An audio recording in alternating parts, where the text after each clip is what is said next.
അപ്പോൾ മെഡിക്കൽ പാരസൈറ്റോളജിയാണ് പറയുന്നത്.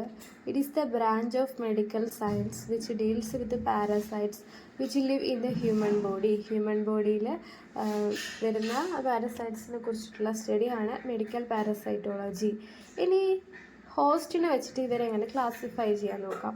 ഡെഫിനിറ്റീവ് ഹോസ്റ്റും ഉണ്ട്, ഇൻ്റർമീഡിയറ്റ് ഹോസ്റ്റും ഉണ്ട്. ഡെഫിനിറ്റീവ് ഹോസ്റ്റ് പറഞ്ഞാൽ ഹാർബേഴ്സ് അഡൾട്ട് സ്റ്റേജും സെക്ഷൽ റിപ്രൊഡക്ഷനും നടക്കുന്നതാണ് ഡെഫിനിറ്റീവ്. ഇനി ഇൻ്റർമീഡിയറ്റ് എന്ന് പറയുമ്പോൾ ലാർവൽ സ്റ്റേജ്, അപ്പോൾ അസെക്ഷൽ റിപ്രൊഡക്ഷനും നടക്കുന്നവരാണ് ഇൻ്റർമീഡിയറ്റ്. പിന്നെ വെക്ടർ എന്ന് വെച്ചാൽ ഇവരെ കെയർ ചെയ്യുന്ന ഓർഗാനിസത്തിനെയാണ് നമ്മൾ വെക്ടർ എന്ന് പറയുന്നത്. ഇനി സൂനോട്ടിക് ഡിസീസ് എന്ന് വെച്ചാൽ human disease naturally acquired from infected organism. ഒരു ഇൻഫെക്റ്റഡ് ഓർഗാനിസത്തിൽ നിന്ന് നമുക്ക് പകരുന്ന അസുഖങ്ങളെയാണ് സൂനോട്ടിക് ഡിസീസ് എന്ന് പറയുന്നത്.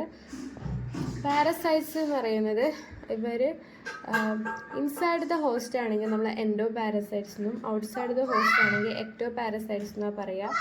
പിന്നെ ഇവർ തന്നെ യൂണിസെല്ലാർ പ്രോട്ടോസോവ, മൾട്ടി സെല്ലാർ ഹെൽമിൻസിൽ തന്നെ ഫ്ലാറ്റ് വേംസ് ആണ് ട്രമറ്റോഡ്സ്.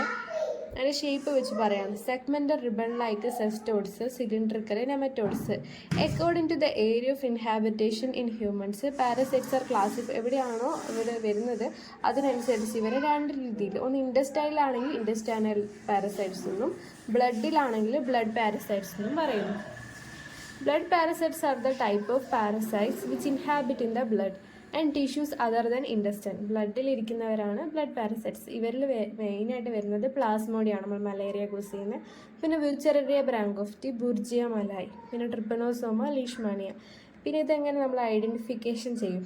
റോമനോസ്കി ഗ്രൂപ്പിലുള്ള സ്റ്റെയിൻസ് ചെയ്തിട്ട് വേണം നമ്മൾ പ്ലാസ്മോഡിയം, ബുർജിയ, വിർച്ചറേറിയ.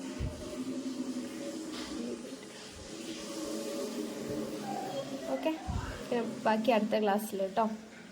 Thank you.